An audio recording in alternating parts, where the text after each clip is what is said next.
We're good. Alright, so, never quite done one of these unboxing things before, so let's just open it up. Get this thing going. Don't want to accidentally... Alright. Oh well. Hey. Oh my goodness. Oh. Hey.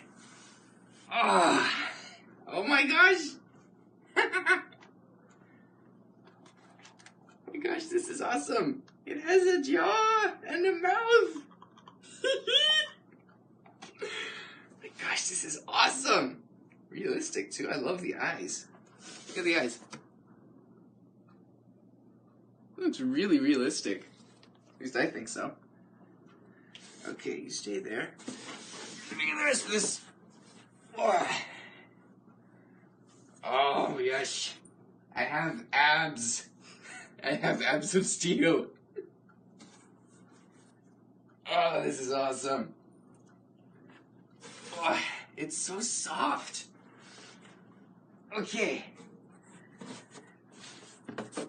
And here are the little feetsies.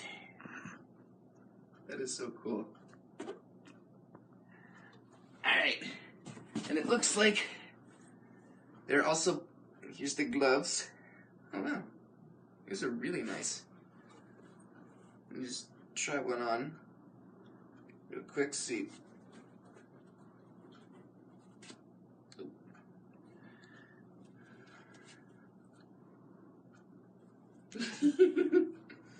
Rawr. Alright. Ooh. Looks like the pads are made of some kind of gel. It's really cool. I don't want to... There we go. Ooh. And of course, essentials. Something to brush the fur with. I actually already have one of these for the ears. Well, not the ears. You don't brush ears. And the tail. And a face mask. I actually didn't have time to go get one of these myself, so it's really cool that she included that in the box. This is awesome. Okay, I'm gonna go and try and put all this stuff on in the bathroom, so...